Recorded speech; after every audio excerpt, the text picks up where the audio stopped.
கழுகை கனவில் கண்டால் என்ன பலன்? வணக்கம், நான் உங்கள் வாஸ்து பாலச்சந்திரன். தொடர்ந்து நம்முடைய சேனலில் கனவு பலன்களை பற்றி பதிவு செய்து கொண்டு வருகிறோம்.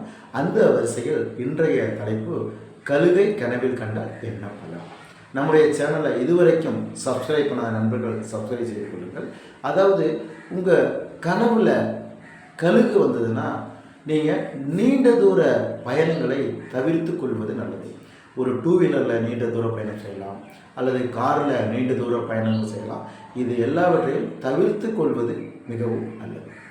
கழுகு உயரமாக பறப்பதை போல் ஒரு கனவு கண்டிங்கன்னா உங்கள் வாழ்க்கையில் நீங்கள் முயற்சி செஞ்சீங்கன்னா பல வழிகளில் உங்கள் வாழ்க்கையிலும் உங்கள் தொழிலையும் நல்ல முன்னேற்றங்கள் ஏற்படும்.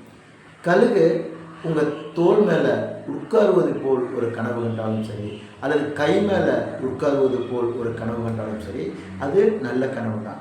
உங்கள் வாழ்க்கையில் முன்னேற்றங்கள் ஏற்படும், பதவிகள் வந்து சேரும். கழுகு உங்களை துரத்துவது போலவும் உங்கள் தலையில் அடிப்பது போலவும் தாக்குவது போலவும் கனவு கண்டால் சற்று முன்னெச்சரிக்கையாக இருக்க வேண்டும். துன்பங்கள் ஏற்படக்கூடிய வாய்ப்புகள் அதிகமாக இருக்கும்.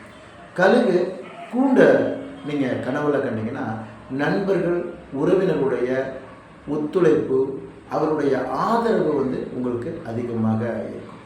கழுகு கோழி குஞ்சை தூக்கிட்டு போகிறது மாதிரியும், கோழிகளை தூக்கி கொண்டு போகிறது மாதிரியும், புறாவை தூக்கி கொண்டு போகிறது மாதிரியும் கனவு கண்டீங்க அப்படின்னா சற்று முன்னெச்சரிக்கையாக இருக்க வேண்டும். அனைத்து செயல்பாடுகளையும் சற்று முன்னெச்சரிக்கையாக இருக்க வேண்டும்.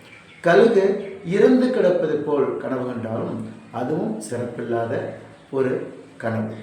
பகல் நேரத்தில் கனவுல கழுகு வந்தால் அதுக்கு பலன் கிடையாது. நிறைய பேர் நான் காலைல 9 மணிக்கு கனவு கண்டேன், 7 மணிக்கு கனவு கண்டேன், மதியம் தூங்கும்போது கனவு கண்டேன்னு எனக்கு ஃபோன் பண்ணி கேட்குறாங்க. பகல் கனவுலாம் எந்த விதமான பலனும் கிடையாது. அதை கண்டு நீங்கள் பயப்பட வேண்டிய அவசியம் இல்லை. நன்றி.